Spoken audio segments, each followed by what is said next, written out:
Woo! There we are. Oh, We're live. It always takes us by surprise. I don't know why, because we press go live. Today we are with Kate Davis. This is the Growth CoLab Show. We've relaunched under a different name. It was the Friday Marketing Show, but that didn't work. So it's a Tuesday. So we've launched the Growth CoLab Show.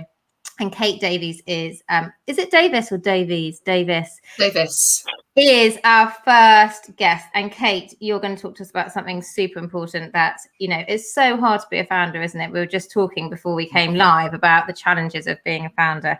And you're going to talk to us today about self-leadership for founders and businesses. I certainly am, yes. Hello, thank you so much. I'm very honoured that I'm the first guest on the Growth CoLab Show. Yeah, I do feel like jazz hands. Jazz hands, yes. Well, we've been wanting to get you on for a while, haven't we? So yeah, no, I'm very, very happy to be here. Yes, self-leadership is seems to be one of those buzzwords at the moment. There's a lot of talk about it, but nobody's actually necessarily saying what it means and why you would be trying to lead yourself. And also with when I speak to a lot of business founders, especially if they're a business founder, but they've only got, they've got 2 or 3 people who help them part-time. I'm not a leader. I can't possibly be a leader. But it does really come from you, and all leadership, whether you are leading a multinational or whether it is you in your spare room, we are all leaders if we're doing our own thing, if we have a vision and a mission and we're trying to do things in a different way. And we are all trying to do that. Otherwise, we'd be working for somebody else. But understanding yourself and understanding your motivators, your drivers, having that self-awareness is such an important thing when it comes to trying to run a business, as I say, whether you've got a team or not. Being able to understand your goals and objectives, being able to understand the drivers, that why, that mission, that vision that I know you guys talk about quite a lot, but also understanding the negatives, what it's like to be on the other side of you, whether that's a client, whether that's a supplier, whether that's a team member. Actually, we all think we're pretty awesome people deep down somewhere. We all want to be good eggs, but we don't know what it's like to be on the other side of us, and being able to understand that and being able to understand how we are received by the people who we're talking to is incredibly important in terms of growing yourself, growing your network, growing your team, and ultimately growing your business. So there's so many layers. I could talk for hours about this, but it's so important to be able to understand yourself, why you do what you do, what's going to stop you, and how you can position yourself better, how you can understand yourself better, so that you are easier to work with, so that you get better results for yourself, and for your clients. How do you understand yourself better, and how do you understand how you're perceived by other people? Because it's quite interesting, isn't it? Because I sort of asked my clients once, and I think they said that, not that I'm bossy, but like I'm sort of a bit bossy and I like kind of take charge. And I was sort of like, I never think I'm like that. I think I'm like really caring and lovely, but we've got work to do, so we're not going to be messing around. I was going to say, surely that's not a negative. Surely that's what you want from someone that you're bringing into your business, to give you that 360 kind of outsider's view.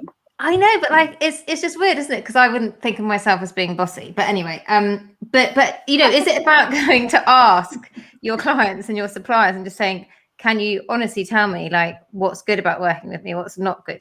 How do you recommend doing that?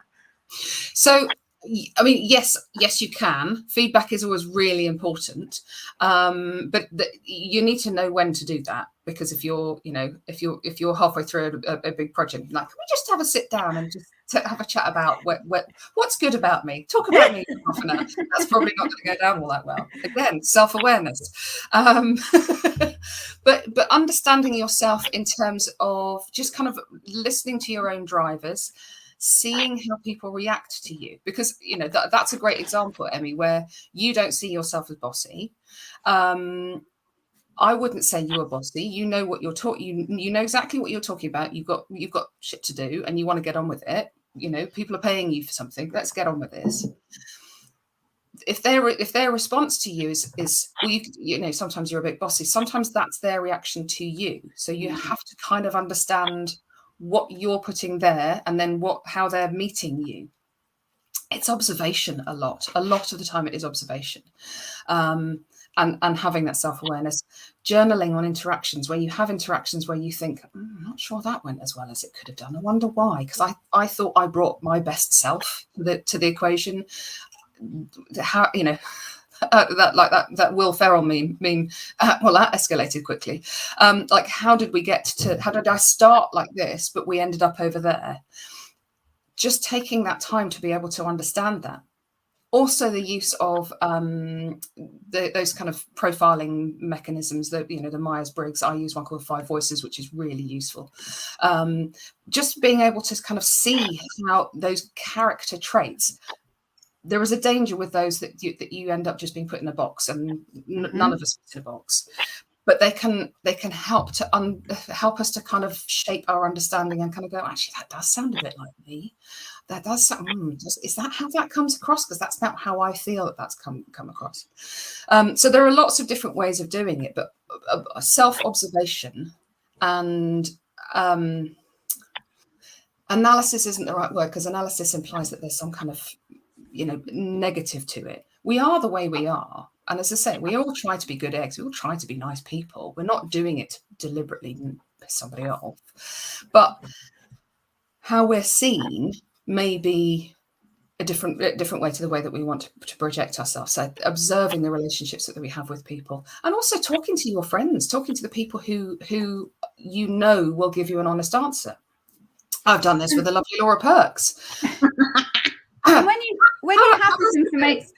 When you have this information about yourself, like, I suppose you've got two options then, haven't you? You can either decide to adapt and change and refine your way that you talk with others, or you can come with a warning. This is how I work, and this is how I'm going to be. So on my website, one of the opening lines is something about no bullshit, which is not something I called myself. It's a quote from an award that I won. And they said, Debbie has got a no bullshit attitude. And so kind of when people come to me, it's like, I'm just going to be straight talking. And so people have to choose whether they want to work with me and have somebody who's going to be straight talking, or whether they need things cushioned a little bit, because I'm not so good at cushioning stuff. I'm just like, this is how it is, and da da da da da da. So you've got these two options, haven't you? People can either have that self-awareness and then decide to adapt, or just go, this is me. You know, I'm in my 40s now, definitely not going to change. And you can either choose to work with me or in whatever capacity, knowing that, or we're not the right fit. And so I think there's almost a liberation in just going, this is, you know, Emmy, just go, I'm bossy and I'm going to get stuff done, and you're going to appreciate that, and we're going to work together, and that's it. Rather than thinking, oh, maybe I ought to soften myself a little bit. Because we're all I do now warn them. I do say at the beginning. By the way, some of my clients say I'm bossy, but like, I want to get shit done. Exactly. Yeah. So if you don't like it, then we're not a good fit. Exactly that. And it becomes part of your USP, doesn't it? Yeah. It becomes part of what you want. You know, if you want somebody who's incredibly corporate and follows the rules, and then that's one thing.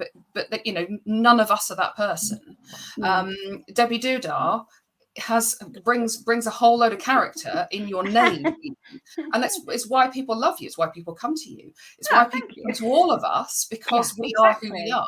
And you're absolutely right. When you hit your 40s and you're thinking, I really can't be bothered to be anybody else. Why are we pretending to be anybody else? Yeah, being able to be in our natural selves as much as possible, without being an arse, because we've all got that capacity in us as well. I know I definitely do. Oh, yeah, of course. You know, but being able to be ourselves and be in our natural selves, and being able to use our natural skills and abilities 70% of the time will make us happy, will make the people around us happy, and make the people around us want to be with us more. You know, we've all been with people who you think, God, you know, I wish you'd just drop the front. It's just exhausting being around them. And those people who are just happy in their own skin, and you're like, oh God, I really want to be with you. I really want to be around you because I love this energy. Definitely, it's a huge selling point to be able to be who you are, especially when you run your own business and you are your business, whether you've got a team of people or not. But if you are the face of your business, it's really important that you get who you are and how you operate. Can I pick up on the energy thing? Because, you know, as I'm expanding with a team, I very much pick up on energy, and I want to work with people whose energy mirrors mine. But then I'm also aware that you shouldn't always hire people with the same strengths as you. You actually want people to complement your weaknesses. Therefore, their energy may not match mine. So how would you find that balance between who you're naturally kind of drawn to and who you gravitate to versus people who are maybe going to get the job done in their way that's going to complement what you do rather than it kind of grate on you? It's a really important point, actually, because actually, in order to create a really good team of people, you need to be able to have different skill sets and different abilities and different personality types. So I mean, I talked about the 5 voices earlier on, where I know full well that I am a connector. I'm a creative person. I know that I am future focused. I know I'm all about the big vision. And yes, I can do the detail, but if you ask me to sit down and talk about data and finances, I'm off. My brain is somewhere else. My brain is, I don't know, making doilies or something. But I know that I need that in my business. So I know I need somebody who has those strengths.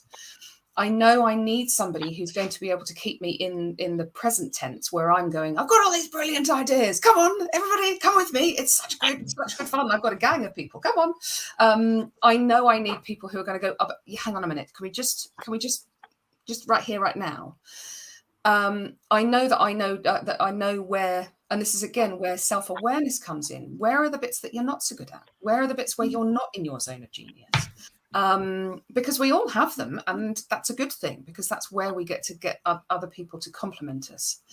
The trick is then in, and where proper leadership comes in, is actually in being able to communicate with those people without triggering each other, without driving each other mad. So if someone is particularly data driven, is very present focused, and is all about systems and processes, and I'm talking to them, I'm probably driving them nuts, because they're thinking, God, you know, would you just sit down and give me some details, because I can't get on board until I know the things. Whereas I'm off skipping. Whereas I might find them challenging, because I'm thinking, does that mean that you don't believe in my vision? Do you think that is that a personal attack on me because you're asking me all these questions and it makes me doubt myself? Knowing that and knowing how to communicate with people like that means that they get to do the thing that they're really good at, where they excel, where they're in their happy place, and you get to be in your happy place, and actually together you get to grow a business together. And that's where it works really beautifully. Finding out what your own zone of genius is, and then getting people to match where you're not in that happy place, means that you'll have a much more sustainable and resilient business. How do you learn to manage those people that are so different to you, or to one, you know, like you were saying, it's different if you've got a totally different personality type. You kind of need them in your business to help you, but then how do you manage them without having that, you know, what sort of friction? Understanding is the first word. It's the first thing is to understanding where you're coming from, understanding where they're coming from, understanding that in that example, that very data-driven person, understanding that they're not personally attacking me, understanding that they know that they need. They've probably got a list of 20 questions, and I know I've got capacity for about 5. So right, so I can say to that person, look, I know you've got questions. Can you give me your top 5? I'll try and give you as much information as possible. And then can we take a step forward? Then allowing them to feel valued and heard, and that they have a contributory part to the vision, because they may not have the vision that I've got. They're still stuck here and they want to be on board, but they just need, you know, that's how they need to know it. Understanding where they are, understanding what they need. And as I say, understanding what it's like to be on the other side of me. Understanding to someone I work with who talks about knowing when you've got broccoli in your teeth, knowing when there's just something that everyone's like, I just really want to how do I point out to her that she's driving me nuts? that she's got broccoli in her teeth. How do you get that understanding? Asking yourself those questions, asking them those questions. Right. Okay. How are we going to take this to the, I really want to take this here. How are we going to get there? What information do you need? How do you need me to respond to you? Whether that's actually a conversation or whether that's a conversation you have with yourself, and then take that to them to see how they react, and try not to take it personally when it's in your business. When it's your business, it's really easy to take it personally. I think also as well, like getting different people in your team with different skill sets. I'm not a completer finisher at all. I just like starting things. Whoa, let's have an idea. And then I'm like, get a bit burnt out by the end of it. I think if you've got really clear values, then bringing people on board who have similar values. So they might be somebody who loves the data, but actually if your values are really similar, then you're going to work together really well. And actually if your values are really different, I don't think it matters if you've got different skill sets. I think it's the values that are the thing that bring people together. And also having like a clear mission, because then you can say, we're going to do different things, but we're both getting here to the apex of this triangle, and this is what this looks like, or this is the reason that we're running this business, or this is where we want to get to, or whatever that looks like, because then everybody's on the same page and knows what they're striving towards. I think if it feels like you're all working towards different things, then you can all end up going off in different trajectories. So I think being really clear about those core values and bringing people into your team based on that. And then obviously checking that you don't all have the same skill set, because then you'll just all be working at the beginning of things and nothing gets finished. And have a real clear end goal. Like with the Growth CoLab, it's what do we want to do? It's like, well, we want to bring together inspiring women, and we want to support women to grow their businesses. That's a really, a finite mission point. So then everything we're doing is just trying to get to that point. And we want people who want to be part of that story with us. And I think sometimes people miss out on what appears to me to be fundamental business stuff. What's your core values? What's your mission? I don't think people don't always spend enough time on that stuff at the beginning. So then everything feels a bit woolly, and that's where frustrations come up. Because we all end up doing different things. Yeah. I was just going to say, so with us, we were talking about that, weren't we, Debbie? The reason we work is we literally do have very similar values. And, when we met up the other day, we were just like, this is meant to be fun. That's one of our values. So if anything that we're doing, we were sort of going down this road of doing something that was quite hard work. And we were like, oh, this isn't that much fun. Let's just not do that, because we're not having fun with that. Let's just do the stuff that we have fun with. Yeah. And, I think that's really important, isn't it? If you can, like you were saying, Kate, if we can get people on board who've got similar values, then probably that conversation is always going to be easier. And I suppose they feel like they're on board your journey, and it's not just your journey, it's a collaborative one. Yeah, 100%. And understanding your own personal mission, and then what that business need, what you want the business to be able to deliver, because they'll be very similar. They won't be the same thing.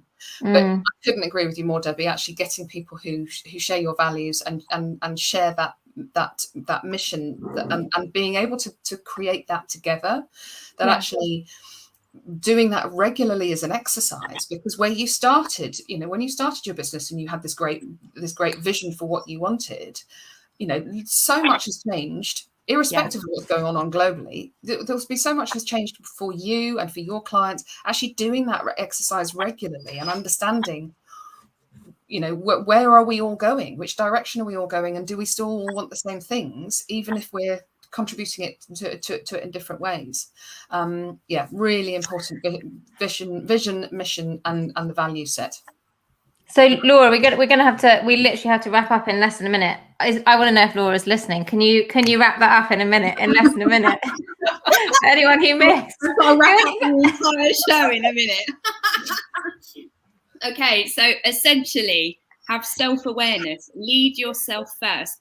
Understand the overall values of everybody driving you towards your vision and your end goal. And it doesn't matter if you have the same or similar skill sets, as long as you're all on the same page, you will get to that apex of the triangle. That's pretty good. Well done. Yeah. Amazing to have you here today, Kate. Laura, Debbie. It was great. Lots of love.